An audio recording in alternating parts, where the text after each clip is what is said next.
Healthcare. Say that word in parts of the United States and you may spark a heated debate or maybe even a riot. But if you say mental health,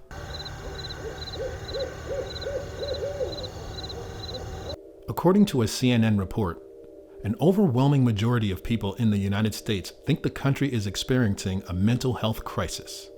So why doesn't it inflame the same response? Add in the COVID-19 pandemic exasperating numerous social stressors, we've seen a substantial increase of both substance use and mental illness. In fact, data from the CDC shows that drug overdose deaths reached record levels in 2021, and suicide rates were back near a record high after 2 years of decline. Even more frightening, since 2020, mental health-related visits to the emergency room jumped 31% among adolescents ages 12 to 17. Attempting to make sense of the crisis we're in, we sat down with a few mental health professionals in order to find out what they believe needs to happen to turn things around. We have Katie Durkee with us today, and she currently works with NAMI. And Katie, could you tell us what does NAMI stand for? What is NAMI? NAMI is the National Alliance on Mental Illness, and we're the largest grassroots organization dedicated to advocating, educating, and raising awareness for people who live with mental illness, their family, their friends, and their loved ones. So was there something in your life that said, yes, I want to be an advocate, I want to be a voice, I want to help? So I think a lot of us end up in advocacy accidentally. I don't think anybody ends up in advocacy because they set out as a career goal to be an advocate. I had lived in Arizona for a while, in Phoenix, and I had started to work at the homeless shelter. And that was kind of my first, introduction to, wow, a lot of people need help. So I had worked at the homeless shelter as a case manager, and I was helping people find housing, and I was helping them find jobs and furniture and, all the things that go along with that. And I really enjoyed it.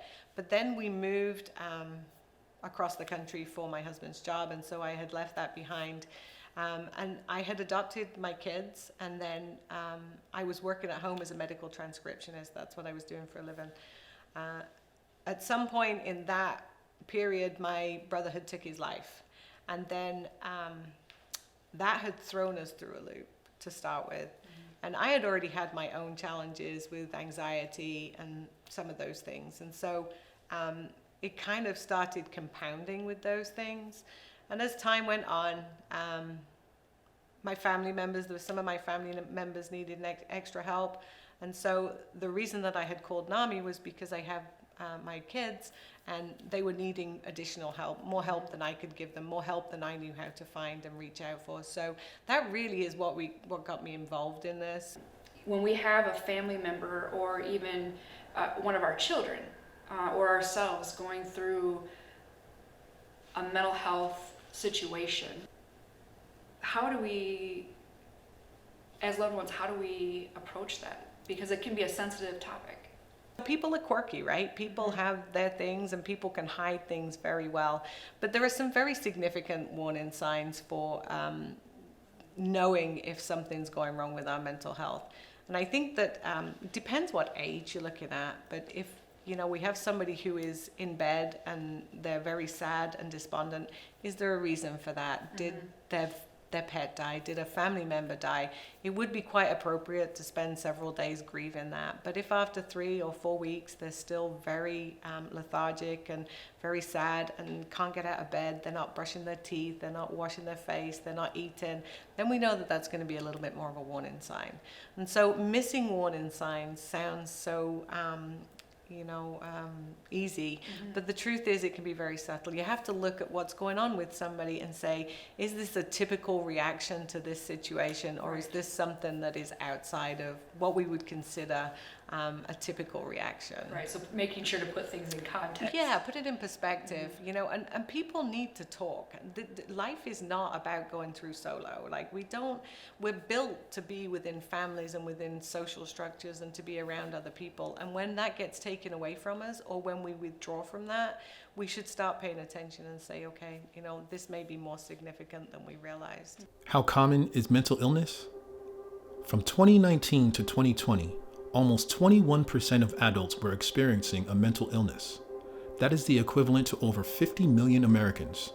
Still, the vast majority of individuals with the mental illness in the United States are not receiving treatment.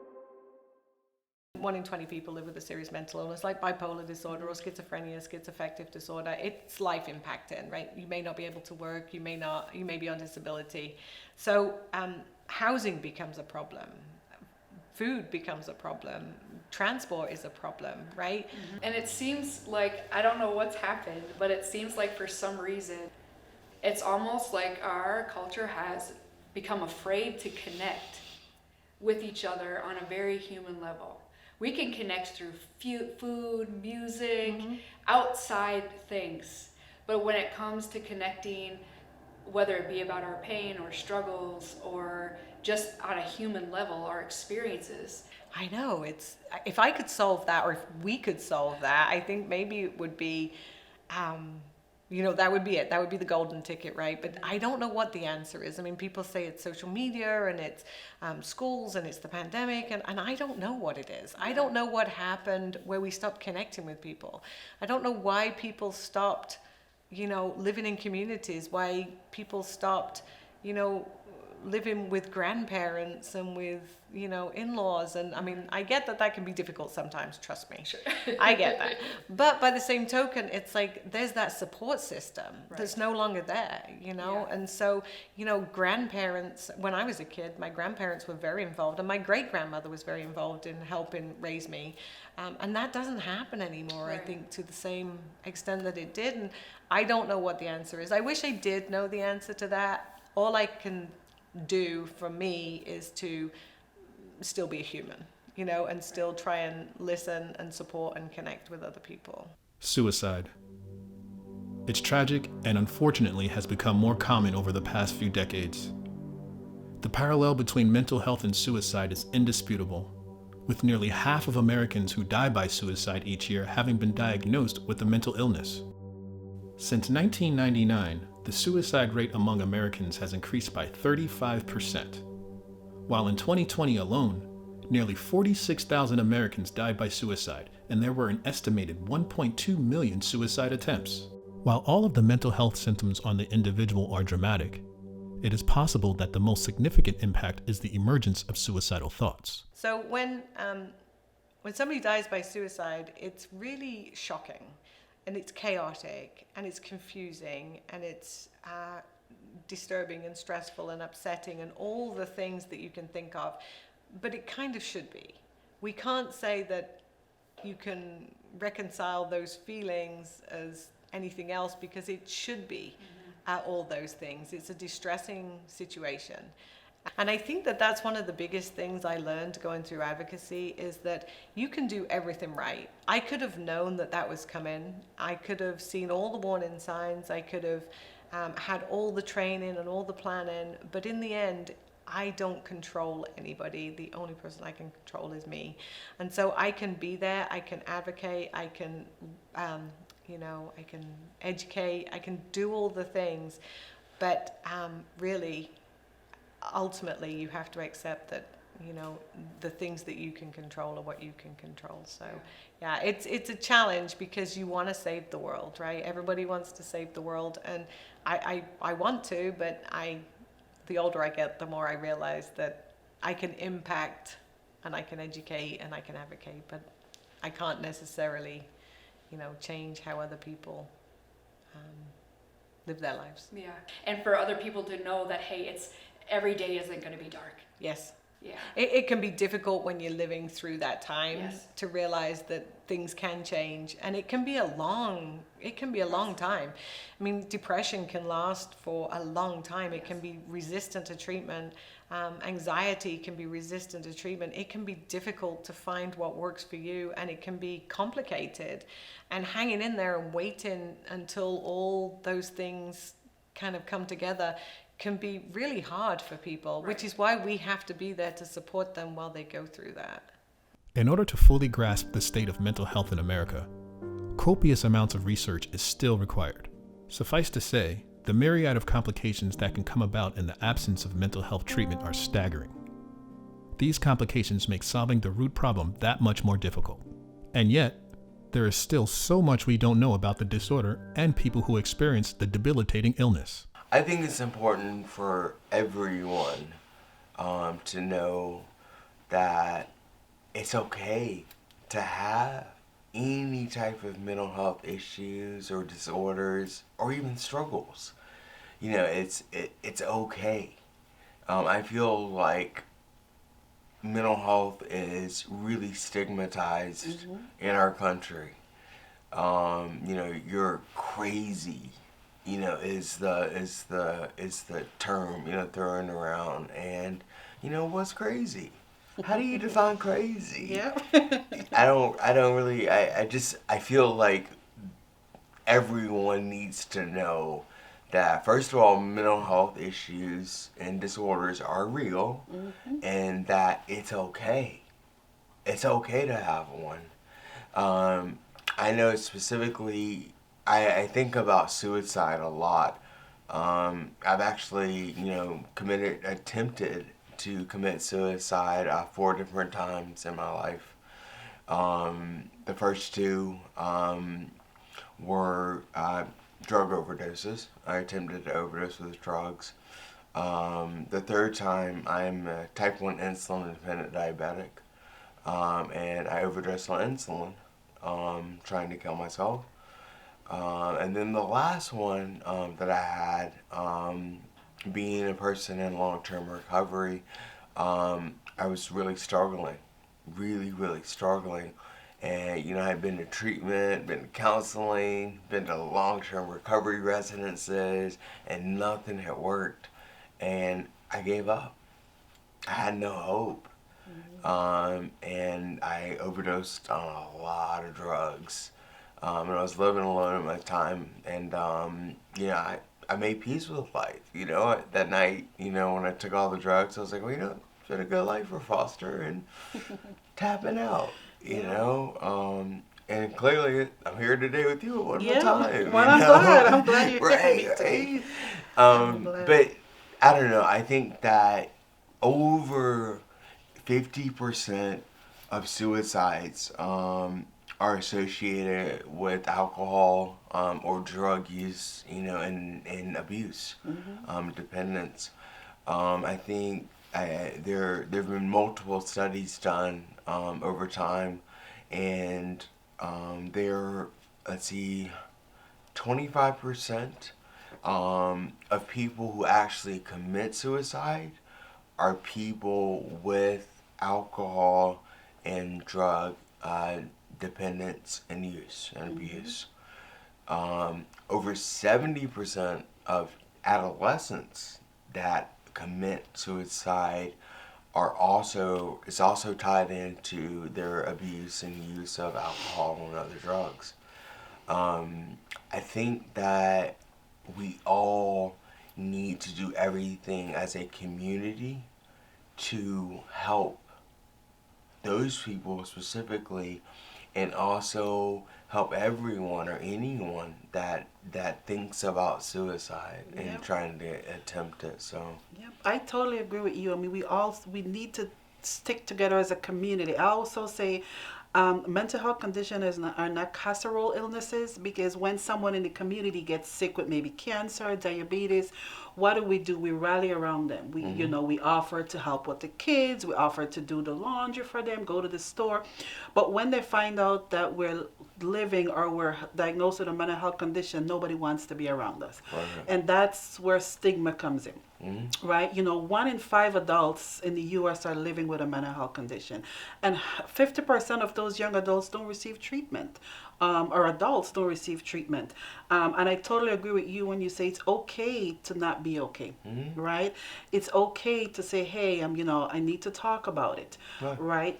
Mental health conditions are like any physical conditions, right? We wouldn't stigmatize or we wouldn't label or bully someone with a heart condition, right? We wouldn't bully someone with diabetes. I'm a cancer survivor, right? Nobody would bully me or call me names because I'm a cancer survivor, but they would bully you if you're living with a mental health condition. I also love the phrase knowledge is power, because the more you know, the more you educate yourself on what mental illness is. It's nothing to be ashamed of.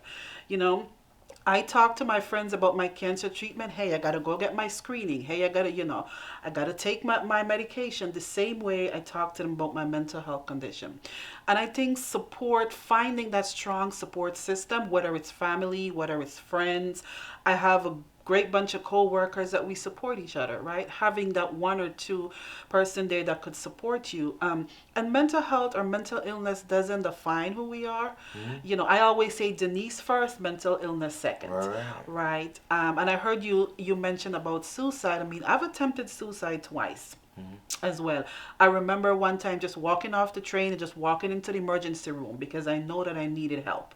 You know, and like I said, they kept me in there and I got the help that I needed. But suicide is the second leading cause of death in the United States. You know, only car accidents or homicide, you know, would cause more death than suicide. But suicide is the second leading cause of death. So it's something that we really need to talk about.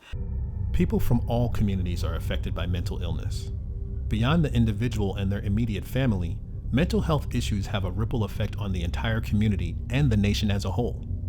Yet, the misconceptions, myths, and cultural stigma associated with mental illness are significant barriers that keep people with mental health disorders from seeking and receiving treatment. I think that mental health impacts different people, and especially with regards to different cultures and communities, in different ways. I feel like, for instance, being a black person in America, you know, mental health was something that no one in the family talked about. Like, no one talked about it. You know, even when I was a child, you know, growing up and started experiencing and having mental health, you know, issues and illness, my parents didn't even talk about it to their peers or even other family members. It was like a inside home little issue that no one talked about. Was kept in a box. In a box. Yes, ma'am. It was in a box. Yeah.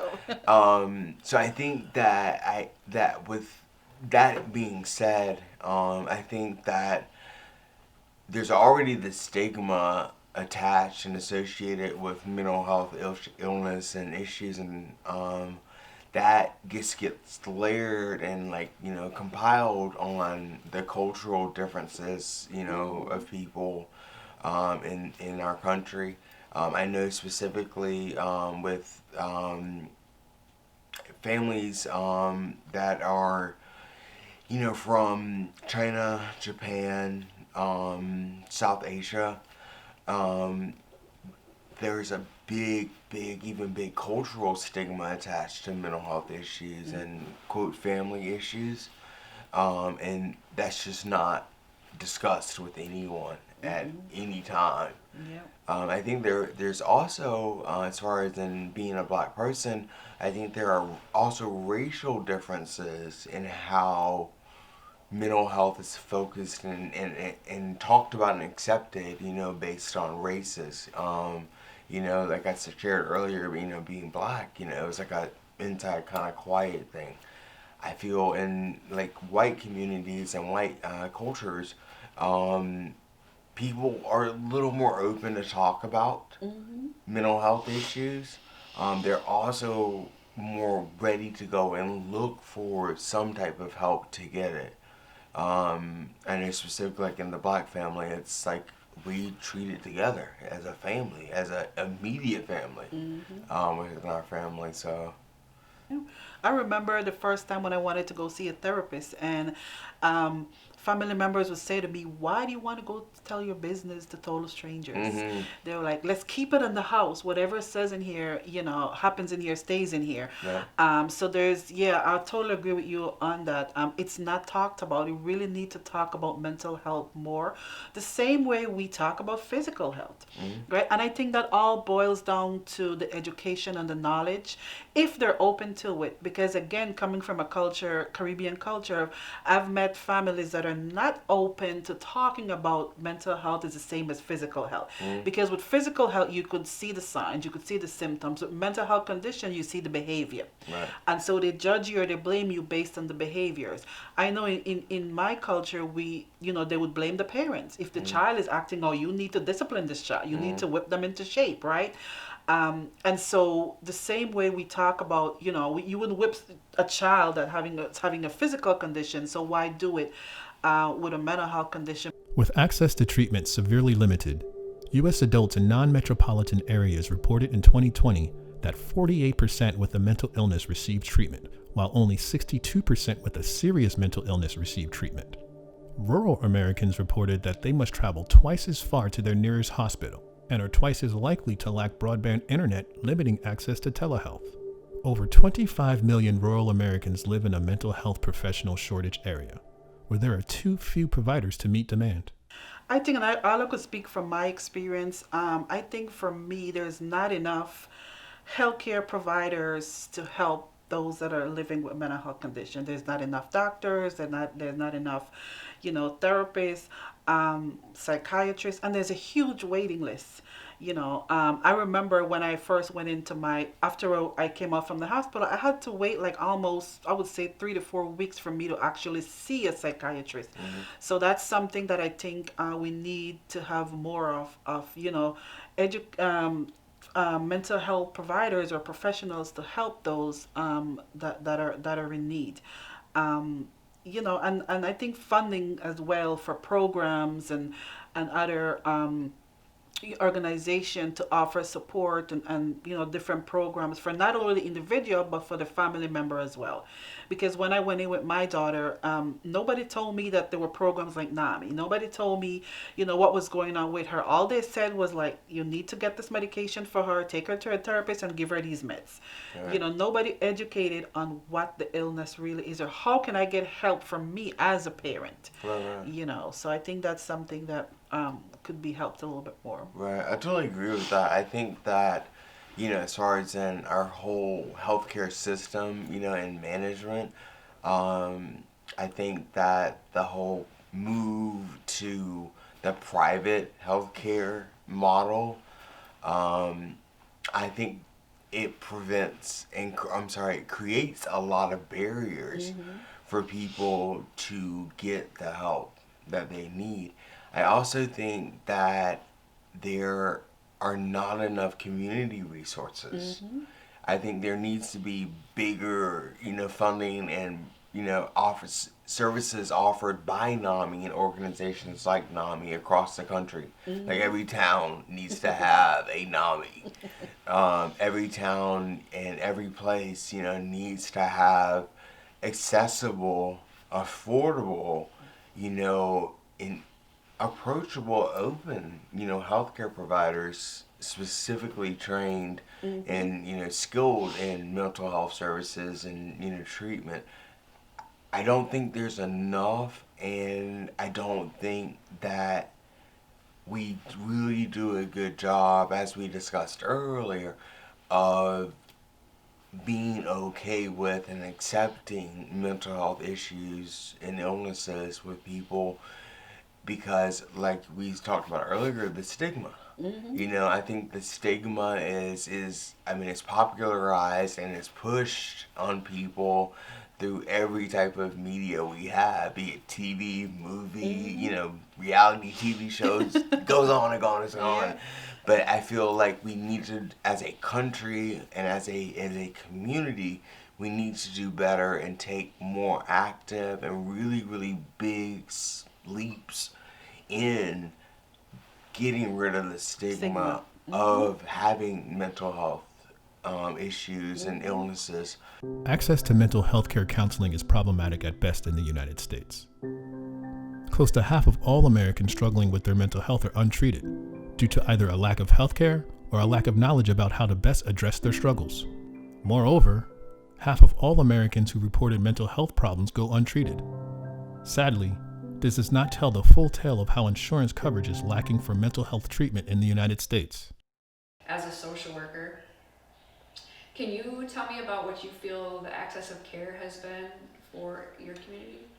Well, as a person of color, one thing I've noticed and observed is that the people of color who do need mental health access, many people may not have the transportation needed to get to those resources.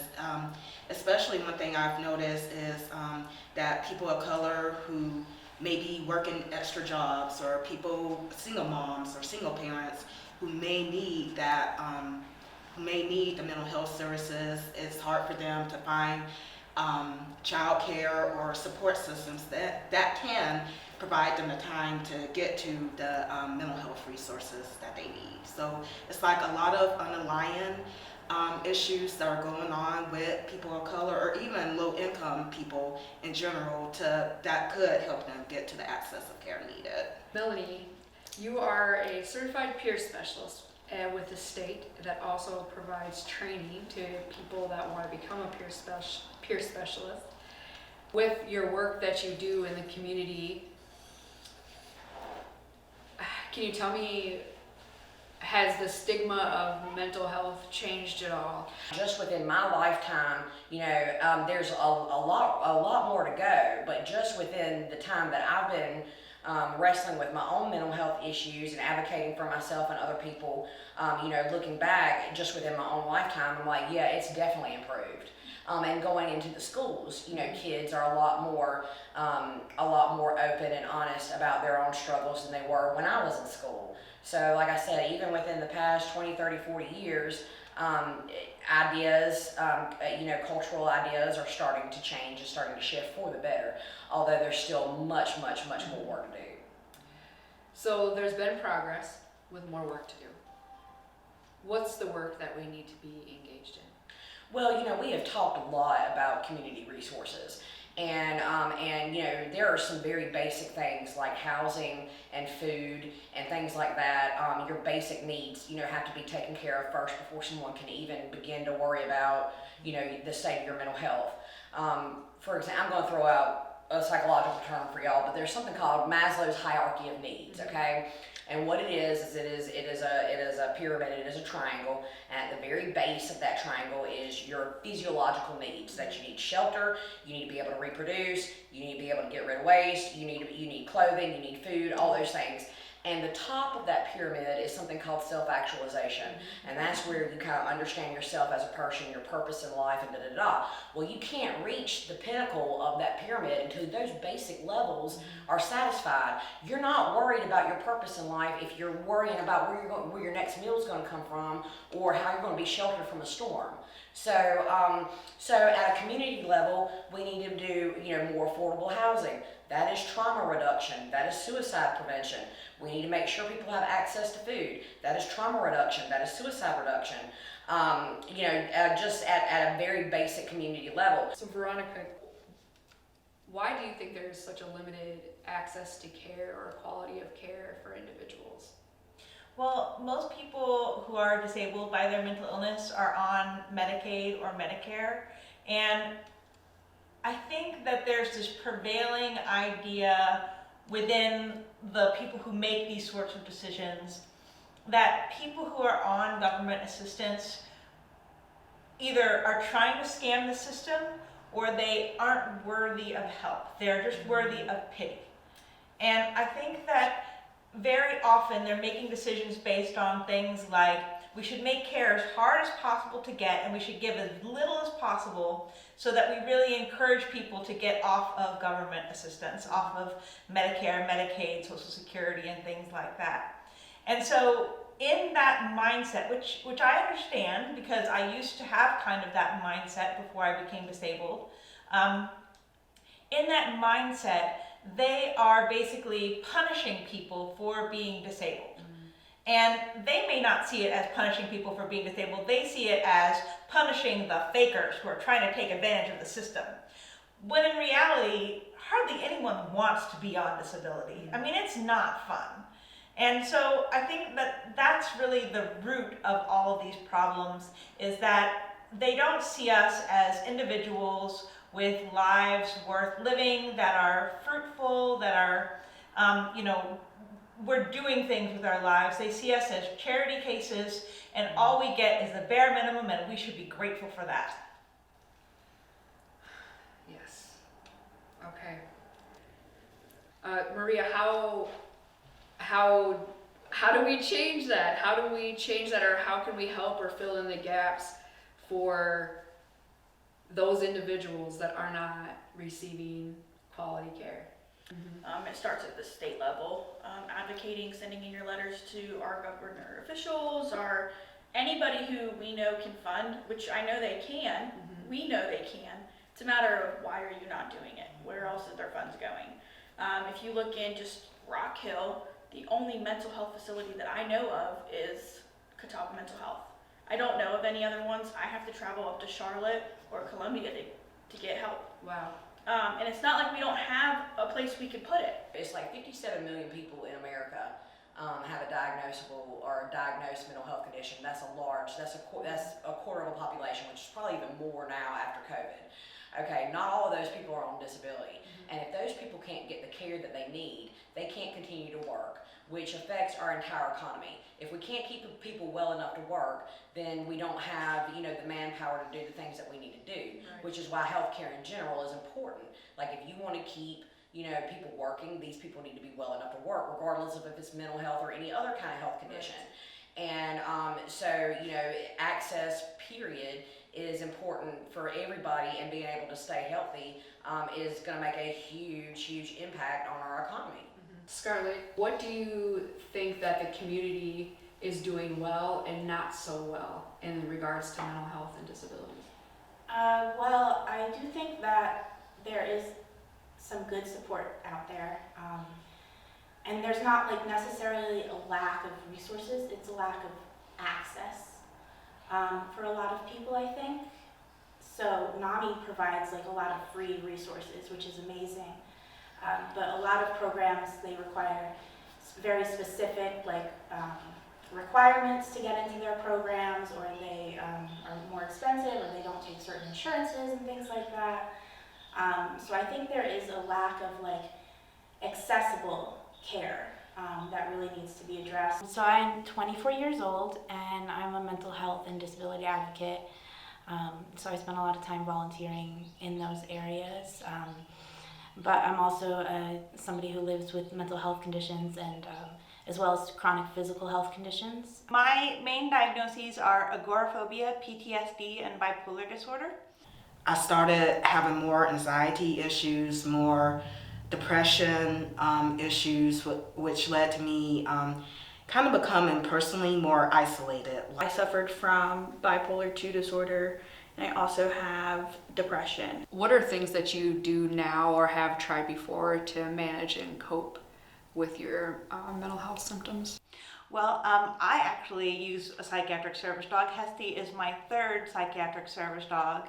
And I tried medications, and they didn't really work that great. I had a lot of side effects from the different medications that I tried, and I found nothing really was able to help my anxiety without me becoming addicted to it and having to increase the dosage until I was at the maximum dosage. So instead, you can use a psychiatric service dog, and the main things that my dogs have done for me are they are able to alert me before I go into a panic attack. So they notice my rising anxiety levels, and they alert me to the fact that my anxiety is rising, so that I can leave a situation, take rescue meds, or even use them for what we call pressure therapy, where they actually are trained to lie on you in one position for an extended period of time, similar to a weighted blanket, and that really reduces the anxiety. So it's a completely non-medicinal way to treat anxiety, is how I use my psychiatric service dog. And they can be used for a lot of other things too. They can be used for helping people out of flashbacks, and they can even be used for people who have hallucinations. They can be used for hallucination discernment. So, for instance, I have a friend who sometimes hallucinates people who are out to harm her. And she has trained her dog when she walks into a room, her dog looks at everybody in the room. So she looks at her dog looks at everyone in the room. She notices her dog does not look at the person with the knife in the corner. She knows that's a hallucination. Wow, that's amazing. And a dog can do that. A dog can totally do that. It was just like my mind was constantly racing, always, which built to the anxiety, like, okay, I need to get this done, I need to get that done. I don't have the help needed to get that done. At the time, because I'm an only child, I'm used to being independent. And I didn't want to reach out to get the support needed. You know, I tried to maintain it all on myself, which put even more burden on me, which led to even more of those racing thoughts, like, I can't get this done, I can't get that done. On top of that, I was, when my mental health did started spiraling out of control, I had been recently diagnosed with epilepsy, which is a chronic medical condition, which adds on, you know, the depression, the anxiety. At the time, like I said, I was out of work, so I didn't have the, really any health care at all to get the proper medication needed, not only for mental health needs, but also for my epilepsy. I was pretty much just put on the the less expensive medication there was. So when I was in my freshman year of high school, my friends had brought me to the guidance counselor because I was self-harming. And the guidance counselor called my mom, and she came in and she's like, you just seem happy all the time, so I don't really understand this at all. It doesn't make any sense to me. And for a long time, my family didn't really understand my diagnoses at first, but my mom and stepdad eventually ended up doing a NAMI program. I believe it was either basics or family to family. Okay. And that program gave them a lot of information about mental health disorders. And So I've been in counseling since 5th grade. Like when I tell you I've been in counseling, I've seen probably almost every counselor that you could think of. It's a joke, but not really. And until I found this place called Bit of Hope Ranch, and they do equine therapy, and so they work with horses and their clients, and they base it off of bilateral stimulation. So basically that's just your brain working left and right instead of just one way. And the whole purpose of that is to get you out of your brainstem and into your like frontal cortex, that part of the brain. And so basically when you're on the back of a horse, they'll have you look at like there's letters around the arena, and they'll make you like either count out loud to 10 or like focus on a letter while you're doing your therapy. So they'll like talk to you about something that's triggered you or going through, and it's just a way to regulate your brain and like teach your brain like, hey, you're safe, it's okay. And it's really cool because the horses, like the one I rode, she would stop anytime I was unregulated or irregulated. She would literally just come to a halt and not move. And they were like, hey, you need to take some deep breaths. And until like I could regulate my brain, she wouldn't move. And as soon as I was regulated, she'd be like, all right, now we can pick up and keep going. It felt like I was kind of denying myself, even though I could see in myself that I did needed that help. I did needed the professional support. And with me not being open with my friends, or really anybody, my friends who have been excellent supporters right now, they didn't know what was going on with me having those emotional outbursts, those anger moments, with me isolating myself or not really wanting to be around them. They were just seeing it as like, okay, I know one friend who back then, I burned a lot of bridges with not being open, but back then she was just like, you're just being wishy-washy, you know, you're happy one moment and then the next moment you're wanting to cut us off, you know, at the last second you're just backing out on events and that sort of thing, not really understanding what I was going through. After my suicide attempt, I was put into a residential treatment facility, and I was there for like 3.5 months, which actually was pretty traumatic in and of itself. There's not a lot of oversight unfortunately, with a lot of residential facilities, especially for younger people. I was basically seeing the psychiatrist, and he was very old school, and he kind of pushed the integration stuff onto me, and kind of was pushing like recovering trauma memories onto me and things like that, which led me to a point where I ended up attempting suicide because I was so overwhelmed by everything. Wow. And that was when I was 16. And so I was in a huge denial of my trauma. I was in denial of my diagnoses, especially my trauma diagnoses. And I was just very overwhelmed. And so eventually I was able to come out of that denial through treatment with somebody who was more gentle and less like the person I was seeing. They just very much pushed me to work on the hard stuff very fast. Yeah. And that led me to kind of go into a deep denial. My family had a hard time understanding at first. And you know, it was difficult. There were some tough situations with friends and family, but over the years I found that the people who were not supportive of me, they've drifted away, and they probably weren't really in my corner ever to begin with. Right. So it wasn't a huge loss, and everyone else has rallied around behind me and become really supportive.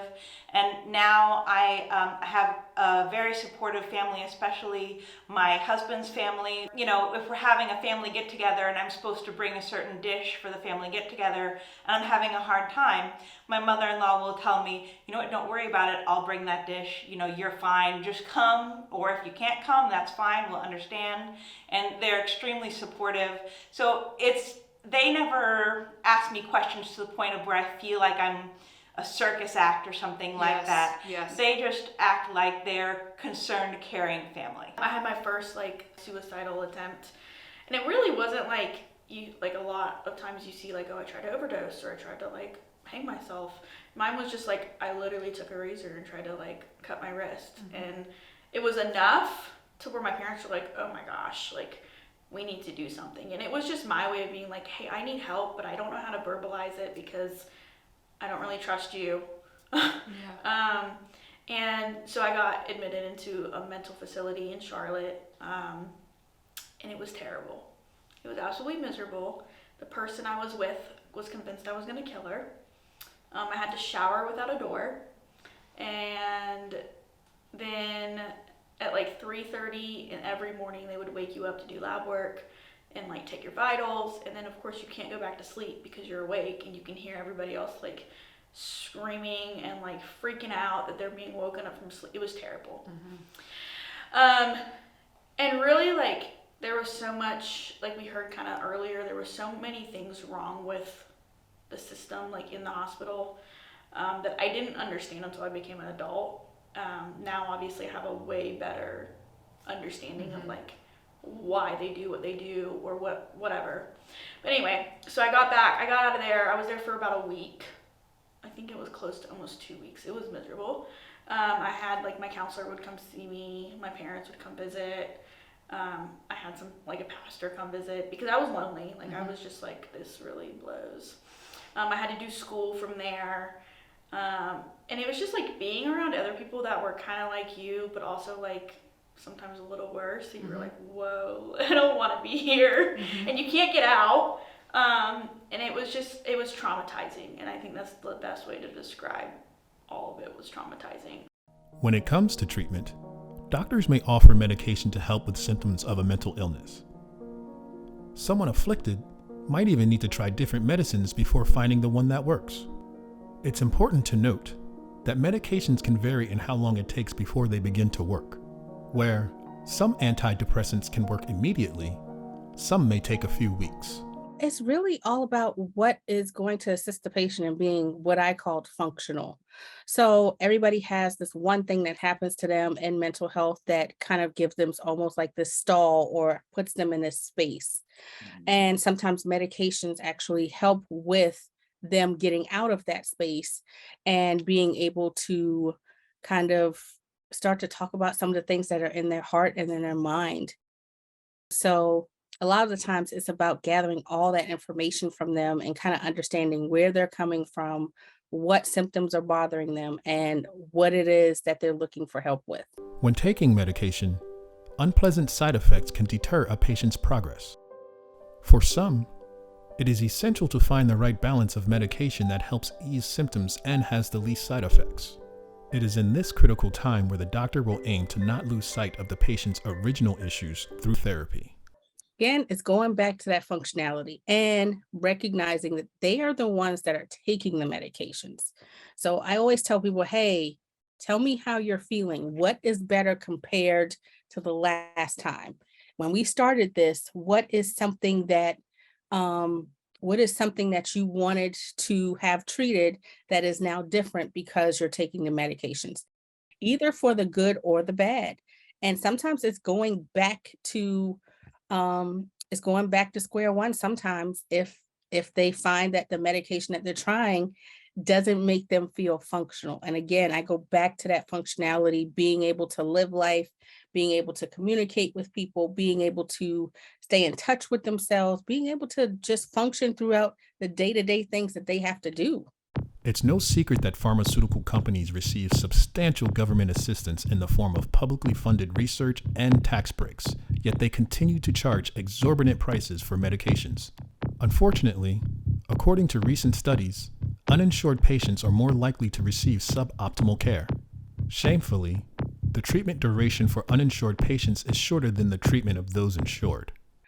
I believe that they just have way too much control over what I can prescribe someone, how that works for them, how they can have access to it, what services they can have access to.